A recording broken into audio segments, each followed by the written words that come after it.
Welcome to the Drop the Needle podcast, your backstage pass to the corporate jungle. I'm your host, Jim Allstott, and here, industry titans step up to the mic, sharing their epic journeys. We're hitting the high notes and the low notes of their careers, creating a symphony of success. This isn't just another interview show, it's where truth bombs are dropped and secrets are revealed. So grab your conductor's baton because who knows, this just might help you compose the next huge hit of your career. Are you ready? Let's go. Hi, everyone, and welcome back to the Drop the Needle podcast. I'm your host, Jim Allstott, and I'm so happy you all decided to join us. Today is a very special day, and I'm going to tell you why. We have 3 of us on the podcast, and that's the first time that this has ever happened, so fingers crossed it goes well. First of all, I'd like to welcome one of our guests, Ms. Martha Mary, and you probably remember Martha from a previous episode where we were talking about Martha, who is an RN, who specialized in end-of-life care and hospice care. She also was or is a recent graduate of the Vanderbilt Health Coaching Program. That's Vanderbilt Health Coaching Program. I can get that out of my mouth. And is a national board certified health and wellness coach.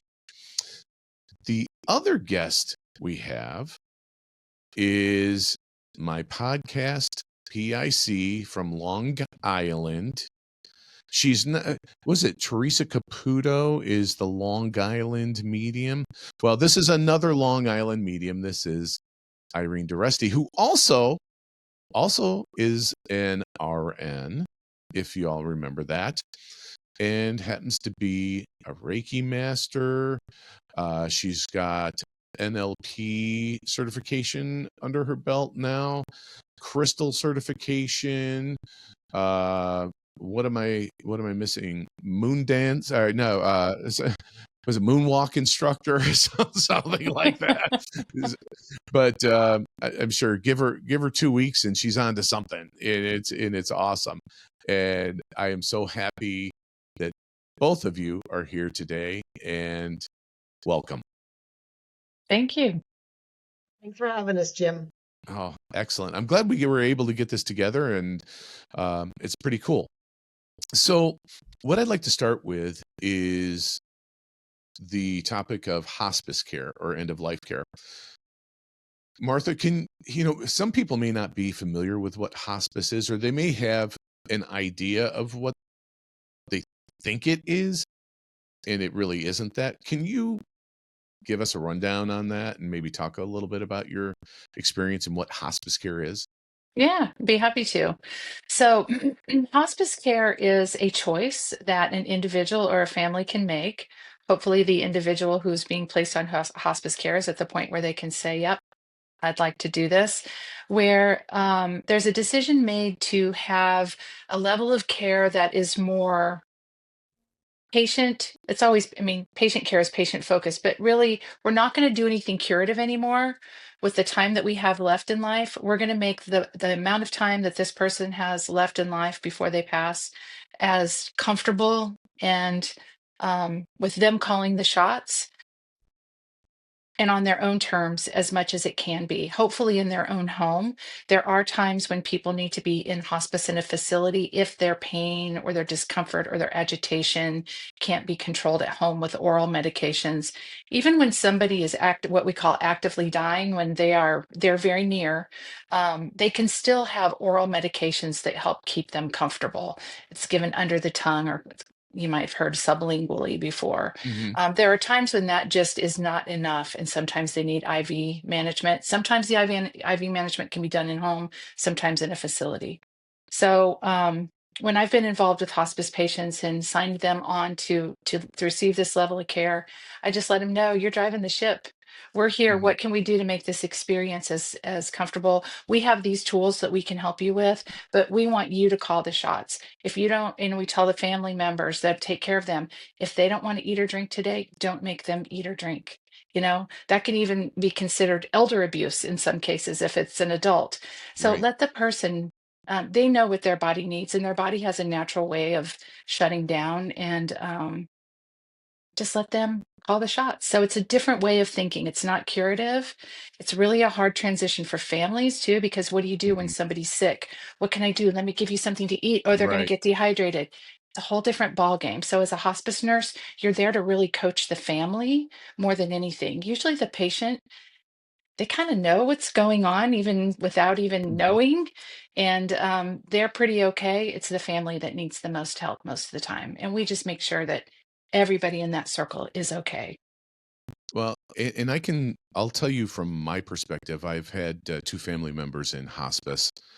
I was going to say fortunately, and it is fortunate in one regard, and then because none of us are getting out of this alive, right? So, first of all, I'll say that, and it's not in an uncaring or flippant manner that I say that, because I do think, and I've mentioned this before, that I think hospice caregivers are very special people. And you had mentioned the medication under the tongue. I remember giving that to my grandmother who was in home hospice, like morphine, like liquid morphine, and she would just say, "Oh, this tastes so bad," and I'd crush up those Starlight mints and try to make it a little better for her. And I remember that, and it was, yeah, again, special people. My dad was a little bit different. My dad was in assisted living for about a year, and it got to the point where he started to go to the hospital more for care, and I could tell it was taking a toll on him. And it's, believe me, it's a tough subject to bring up, because unless you've actually experienced it, I think some people might think it's like Dr. Kevorkian or something, Not at all. Yeah. hook 'em up. We're just gonna off them today. And it's Mhm. not that, eh, by any stretch. No. There's people that come in to play music, or just to sit and read or talk about. There's also if the person's religious, they can have a minister come in. It's a one-stop shop, if Right. you will, for care. But it was different when my dad was going through it, and he did end up, the last 10 hours of his being on Earth were spent in a one of those facilities, Yeah. when they thought, okay, it was time to get him there, and no longer coherent. So just so you know, um, everyone, this is not a, hey, let's make everybody really depressed today Right. Right. type of Right. show. It's not intended to be that way at all, because, as most of you know by now, the left turn, right turn, whatever turn you want to call it or label it, for the podcast, has been into more of a spiritual lean. And knowing Martha, and I'll let her talk about this, but the spirituality piece of this, and what we're talking about, was something that I don't want to say fell on deaf ears, because she's never been disrespectful in that regard, but it was always, yeah, yeah, yeah, got it. That's not my bag type of response to things. And again, not being rude or anything, but she didn't have a buy-in. But recently, Martha went to see a psychic medium. Now, you may think that that's, yeah, so what? They're probably on a lot of different street corners and things of that nature. But for someone who doesn't have a belief in any of this, it's a big step. And with that, I'd like to have Martha, and she's agreed to this. Can you go ahead and tell us what it was like? Yeah. Um, Before I do that, I have to say two more things about hospice that I just need to get Please. in there. Just in case anybody's listening and they're at a point in their life that they might need to consider. Hospice isn't to hasten or hinder the end of life. It's just to keep somebody comfortable with the time they have left. So there's nothing that hospice does to cause the end of anyone's life. We can't do that. It's against the law, and we would never do that. Um, the other Unless thing you're I in wanted, Michigan. what I think, is unless, it? yeah, unless you're in Michigan, I think they have that stuff you can. I'm just kidding. I don't Yeah, know I that. have no idea. Um, But the other thing I wanted to say just about nursing in general, and Irene knows this too as a nurse, that, when you decide that you want to be a nurse and probably in patient care in any way, you have to accept that it doesn't matter what the person that you're taking care of believes, they're still a human being who needs care. Hmm. And so, like, even if the person in the bed is a serial killer and you know it, or, something worse, if that you can think of, you're still a nurse and you still have to provide compassionate care to that patient. That's how I approached everything in hospice. That's how I approach everything in nursing. So when you described as I very much I went into situations where, like, this may be their spiritual belief, and I'm in support of that because that's what works for them, but Sure. it might not be for me. So you're very right with, it's like, if that works for you, that's great. The Yep. part that's hard for me is I just have felt nothing for so long. I was raised with one faith. My father passed away when I was 13. That's a weird time to have a parent die. I was questioning Mm. faith at that time and what happens after you die, and have had this fear of death since then, not of dying, but what happens after you're gone. So just recently, just you and I, our paths crossed again. You're doing this podcast, Mhm. you're really exploring this. It's like all these things were put in my path for me to start, like, okay, let's explore this a little bit more. And one of them was, a friend of mine is really into consciousness, and she went to see a guy for a tea leaf reading. And he's like, "Oh, we do all these other things too." And so I went to visit her in Ohio, and she said, let's see if we can channel somebody who's passed," because he said that he could do that. He said, "I can't guarantee a specific person is going to show up. We don't have control over that, but we just are there and we just see what happens." So I just went in just being open, like, okay, I don't really believe in it, but let's just see what happens. And it was freaky. I mean, as soon as he said, "I'm sensing somebody is here," um, as soon as he put his head down to do whatever he does to access whatever energy he's accessing, I felt this chill go through my body. And I don't Mm. know if it was anxiety or if it was something beyond that, I don't know, just happened. And then the first person that had stepped forward to him was a man who was older, life of the party, described the personality. I'm like, "That's my dad." Hmm. And then I'm like, okay, he could have hit or miss with older man, blah, blah, blah, this personality.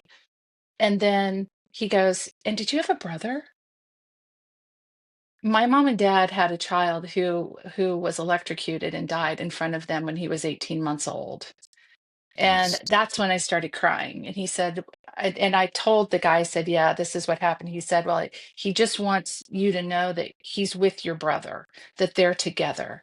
And it was just like that just really got to me, So then a couple more things that he hit on that were very, very interesting. But he said some things that were really comforting to me because I'm very science based. If you can't prove it to me, if you can't show it to me, I don't believe it's true. That's just my Hmm. science mind. And faith and spirituality just aren't really like that. I mean, you could argue that, near death experience is, but I didn't experience it. So how do I know it's not the brain shutting down or whatever? Right. Yeah, gotcha. But he said, "What did Einstein say about energy? It can never be created or destroyed." He's like, "Can you measure the body's energy? Can you measure brain waves? Can you measure heart rate? Can you measure blood pressure? What happens to that after you die if it's never destroyed? Where does it go?"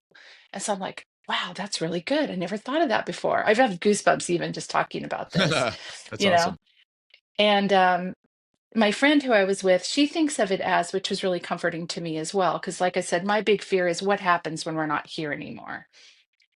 She said, "I think of it as like this consciousness. It's this different level of consciousness, and it's all around us. It's just something we're not necessarily picking up on all the time, but we go back to that collective. We came from it and we go back to it." And that to me, not such a being oriented type of God thing, Hmm. that made more sense to me. So I love that I can choose and explore, and I feel very open. And I always felt open to accepting what people believed in hospice. But now that I look back on some of the things I saw people do as they were nearing death, like reaching for things that I couldn't see, or calling out to somebody who is their mother or their family member that I don't see, Right. that's not there, or that rally that they have, seems much more, plausible to me that that veil is a lot thinner and that it's there even. Right, So right. that's a new perspective for me. Today's sponsor of the Drop the Needle podcast is Air Sign Oils. Discover the essence of comfort with Air Sign Oils. Looking for a touch of natural luxury in your daily life? Air Sign Oils, a local woman-owned business, is bringing the power of scent to your home and beyond. Indulge your senses with over 30 unique skin-safe fragrance oils and incense blends, like vanilla wood, a warm embrace in a bottle, coconut lemongrass, your personal tropical getaway, sage and chamomile, calm in every drop, lavender lemon, relaxation redefined, feng shui earth, harmony in the form of a scent. Whether you prefer a few drops on your skin or a gentle mist from your diffuser, these carefully crafted scents transform any space into a haven of tranquility. And for incense lovers, Air Signs Oils, small batch creations, offer a full hour of aromatic bliss made with just 2 pure ingredients. Ready to elevate your sensory experience? Visit Air Sign Oils on Etsy or follow at Air Sign Oils on Instagram. Support local, indulge responsibly, and surround yourself with scents that speak to your soul. Air Sign Oils, where comfort meets craftsmanship. That's very cool. I would I'm going to ask Irene a question here too, and thank you for sharing that, by the way. That's Yeah, you're that's welcome. big stuff. So Irene too comes from that science-based lifestyle, and I think that that's probably the best way I can even describe it. Is it is a lifestyle, and this is how you're going to do it. My question for Irene would be this: so when you and we've already discussed this, I'm almost certain, but when you've made that call it a leap into the spiritual realm, how was that for you? Were you dealing with some of the same things that Martha was describing or experiencing? Well, yeah. I mean, I'm like you, Martha. My logical mind. Being science based and everything has to be proven, and you have to show me, and I was very much like that. And I was living at that time in my humanness, right? We were caregivers. My behaviors, my beliefs, my identity was always wanting to do for people and help and care for. And then when you step into the 5D and above, like the spiritual realms, is you really start using your right side of your brain, right? I shut off my logical mind and I open up myself up to spirit, because you can't get there using that side, right? So when you go within and what I always say is spirituality is different than religion. We're taught to believe certain things as, whatever our culture is, or our family upbringing. So we're taught to believe those things, but spirituality is believing in the power within, and that we are all energetic beings living a human experience. So when I teach my classes and we get right in there, I'm like, we have a mind, we have a body, but we're souls living a human experience, because you're 100% right. We can, measure an EKG, we can check a blood pressure, we can do EEGs with brainwaves, but we can't. So when we do cross over and we are at the end of our days, there is that light, right? We do see that light. We do see our family members that come forward. Hopefully, listeners out there, your pets are one of the first people that come for you, right? Your guardian angels will be there, your closest loved ones. They're all energetic beings. And right, so our body ceases to exist, our organs shut down, but we're energetic beings, and we will continue to reincarnate lifetime after lifetime, because we're souls having a human experience. And that probably just blew Martha's mind, by the way. This is a school. What? Actually, not. We talk about this a lot, my friend The and I, that I hell was you with. say? So this is good. Yeah. So we come here to let us all off the hook for a second, is that we incarnate in this lifetime to come here and learn lessons, right? We're with our soul families, and which we also reincarnate lifetime after lifetime. I mean, Jim and I, maybe we had, past lives together, and maybe we were, we met in this lifetime for a reason, right? And some people are Right. here to teach us, you know, you know, how to love and be compassionate and caring, but there's other people that came into our lives to trigger the shit out of us, right? And to really learn from those hard moments rather than just experiencing love, joy, ease, and gratitude. And our So meeting was probably the latter of those things. yeah, Trigger the shit. trigger the shit out of you. But That's you right. know, but so when we look at life and what we are, souls living a human experience, when someone gets close to their end of life, right, or they get a diagnosis that they know that the end is near and there's little treatment left. It's great to be working with the families to come with that understanding of, you know what, like Jim harshly said, no one's getting out alive. We're all going to go there, and there shouldn't be any fear around transitioning, because we say, well, where do we go? I had a fear of putting myself in the ground. Like, I don't want to be in the ground. I think I want to be cremated and sprinkled all over the place. Or, I, so there's beliefs, right? There's behaviors and beliefs, and there's things that you want to accept for people. I think I'm going down a rabbit hole, but so you can That's really okay. No. reel me back in. I'll get you. Transitioning out of this lifetime can be a beautiful thing, and we as humans get so caught up on the diagnosis and what happened, or if it was, well, you're not going to go to hospice if it was a sudden accident, you know what I mean? But we either prolong it because we know it's in the in the near inevitable near future, or when someone gets taken away when we are not expecting it, something tragic. What we have to remember is we all have a birth date, but we all have an end date, and we Right. don't know, we're not aware of it, right? So we celebrate our birthdays, but then when someone transitions, we celebrate the day they became an angel, So to bring the light to it. there are a couple of things I'm going to go back to that you said. One is the religious aspect versus spirituality. And forgive me for whomever we had a recent conversation. And I'm drawing a blank. It could have been Dr. Julie Foster. It could have been Gail Alexander. I don't recall, so forgive me. But we were talking about the differences here, and one is I know exactly who it was. So one of my friends, my buddy Ken. So we were talking about the difference between spirituality and religion is outward and social and community based, where spirituality is inward, and it's in all of the things that are in the inside. And that's where I shouldn't say I have problems with, but every once in a while there's a level of let's call it frustration that crops up with religion or organized religion. And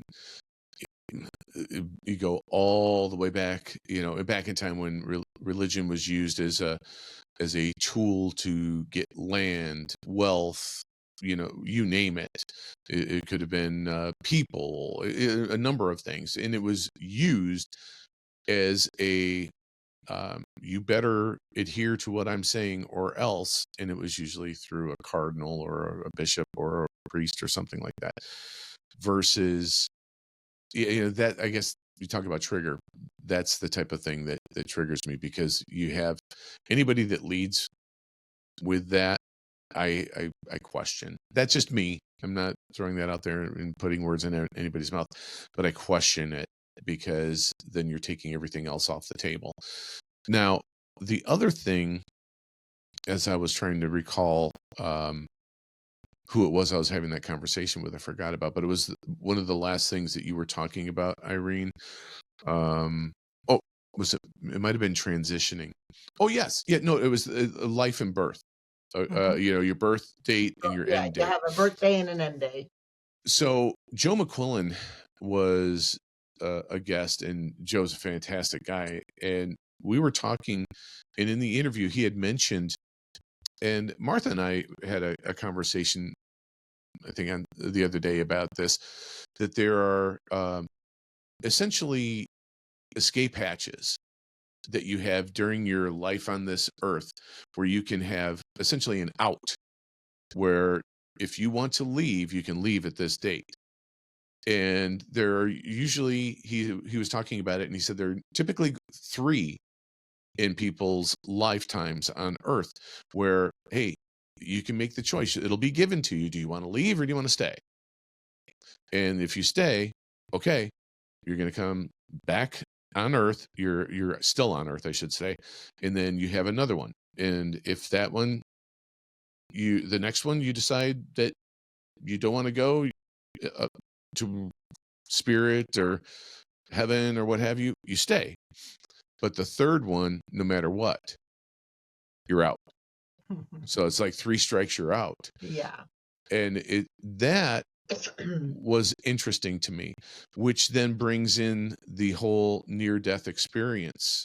I was just going to say that Situation. So, there may be some truth to that. If I imply that in my life, I haven't had, that opportunity yet for, phase 1, right? Because you said you have 3 opportunities. I don't feel maybe, I missed, maybe there was an accident that would have come by. Right. You don't know that. I missed, right? My angels and guides put me on a different route that day that I missed those opportunities. But if you ever speak to someone that has had a near-death experience, and I've actually had the opportunity to speak with a few people that have, they all have the same common denominator, right? They all had said that they could see themselves outside the experience, whether it was the automobile accident or whether it was on the operating room table.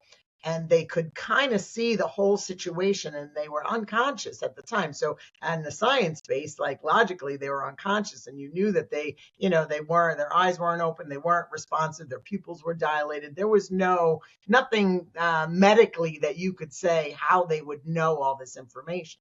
And then they would say that they saw it from above. Most other people describe a bright white light or a tunnel, right? That they move through this tunnel, and some say they're scared, some say they felt super peaceful, and they just followed the light. And then the third thing, that the common denominator, there was always an experience of God and this pure love. Like they've never felt so much love in their life. Like it was just all encompassing. And the one woman that I spoke about, she actually had 3 young children, and she didn't want to go back because of the love that she was feeling when she was on the other side.